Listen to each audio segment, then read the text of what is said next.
Pessoal, vamos lá agora dar uma olhada num documento que é importantíssimo dentro do nosso processo de execução.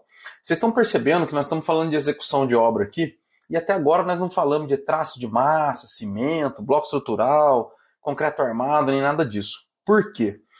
Porque cada projeto vai escolher um método construtivo, cada projeto vai ser conduzido de acordo com as suas necessidades locais lá. Agora, o que é comum entre todos os projetos é a gestão da execução. É isso que nós estamos fazendo aqui. Antes de entrar aqui na notificação de quebra de contrato, que é o próximo instrumento que a gente vai ver, eu gostaria de contextualizar com vocês aqui em que momento que a gente utiliza esse instrumento aqui. Tá? Vamos imaginar lá no início do nosso processo de execução de obra. Lembra? O primeiro item foi a abertura do CNO. Por quê? Porque quando eu vou contratar mão de obra para executar a obra, eu já preciso ter o CNO aberto para poder fazer as vinculações e não ter que pagar o INSS lá na obtenção da CND. Depois existe a estratégia de contratação. Como que funciona a estratégia de contratação? Né? Pode ser CLT, pode ser 100%, você pode contratar uma construtora, depois PJ, MEI, você pode usar essas diversas formas de contratação para poder executar a sua obra. E aí tem a forma com que eu faço a minha contratação, que é a combinação desses formatos. Né? Então eu contrato um mestre de obras, que é o operacional do negócio. Então o mestre de obras ele vai pegar o projeto, ele vai tirar o projeto do papel e fazer o projeto acontecer.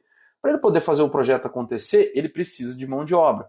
Como que a gente faz isso? Eu contrato 1 ou 2 CLTs, que são, de acordo com o que a gente já viu aqui, as pessoas que vão atender aquelas características, né? Principalmente as características de contratação de CLT, que é subordinação,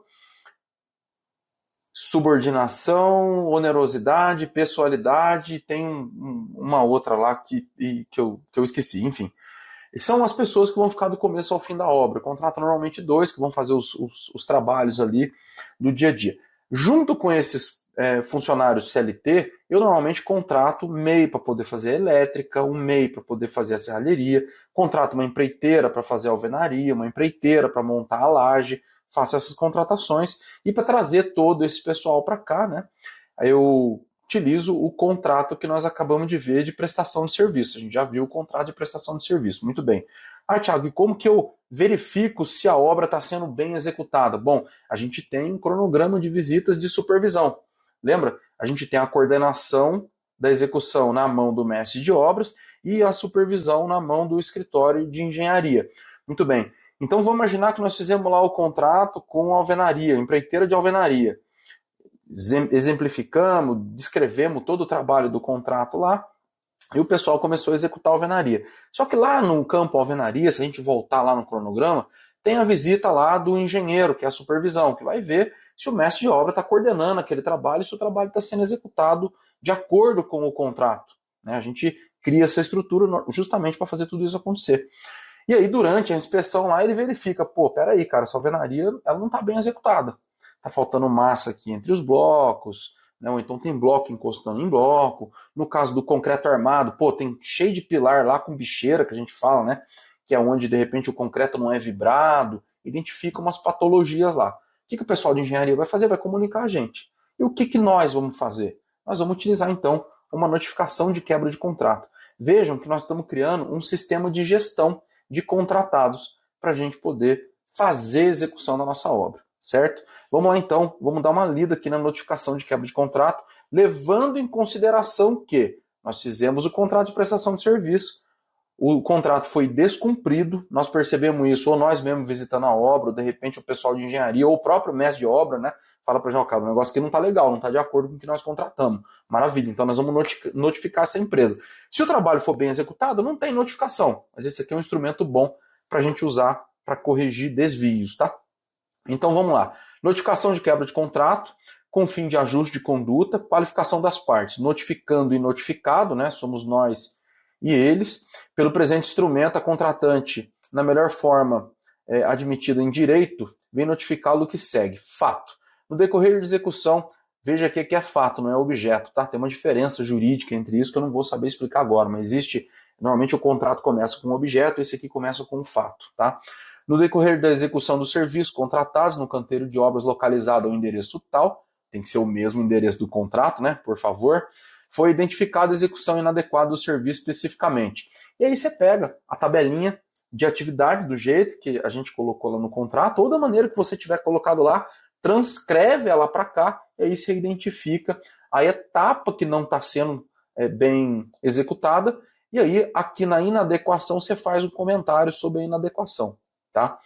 Depois, no item B, veja o registro fotográfico na memória de campo anexo 1. Olha que legal.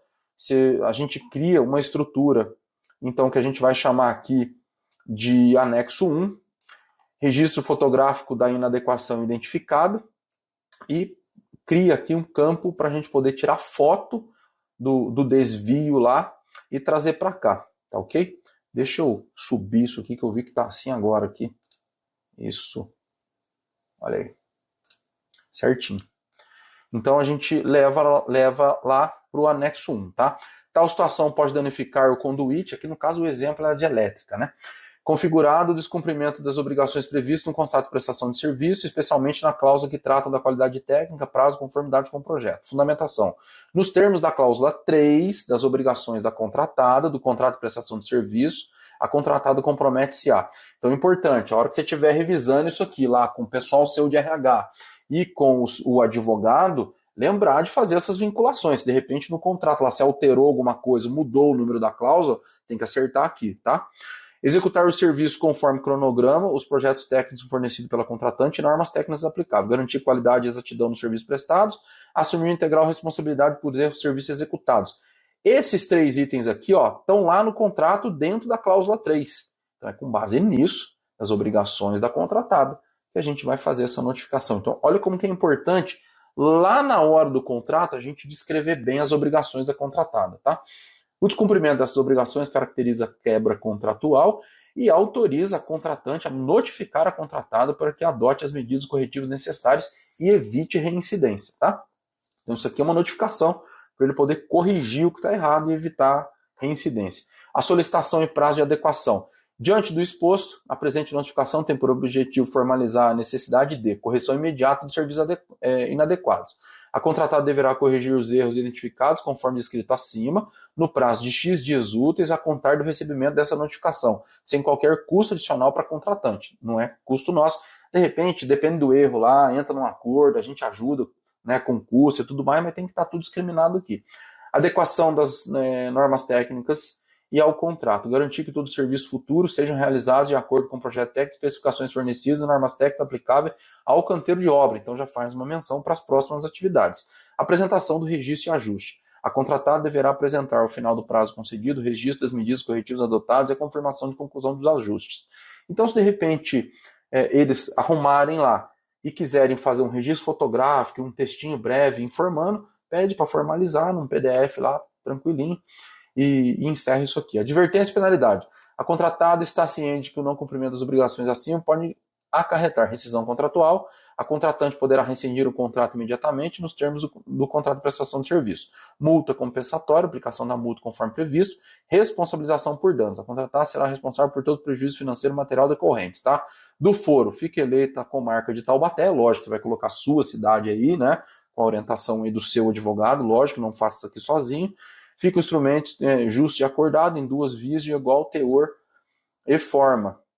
Tá? Aqui o nosso anexo 1, que pode mudar tudo isso aqui, tá, pessoal? Isso aqui é um exemplo de como que a gente faz gestão de contratados dentro do nosso canteiro de obra. O que eu falo do exemplo, né? Nós, construtores, estamos lidando com um projeto normalmente de milhões, 1 milhão, meio milhão, 2 milhões, né? E muitas vezes não fazemos uma gestão de contratados dessa forma. É importantíssimo a gente implantar esse tipo de sistemática e começar a trabalhar dessa forma, tá? Então, aqui a gente encerra com a notificação. Vamos imaginar num próximo instrumento que a gente vai ver que, de repente, ele pode ou não pode ter cumprido isso aqui. A ideia é o seguinte, sempre que você fizer a contratação, lá no checklist, né, você fazer a verificação de antecedentes, pegar a referência, justamente para não ter que chegar aqui nessa fase de notificação. O contratado cumpre o contrato lá, encerra, tá tudo certo, paga o que tem que pagar, emite a nota, faz, pum, acabou. e está tudo certo. Agora, se houver desvios, que o nosso pessoal de supervisão e engenharia é pago para poder monitorar e pegar, a gente notifica dessa forma. Mantém tudo escrito, imprime, testemunha, arquiva tudo direitinho, para a gente não ter problema, tá bom? Pessoal, deixa aqui embaixo os seus comentários. Por hoje era isso. Valeu, obrigado e até a próxima aula.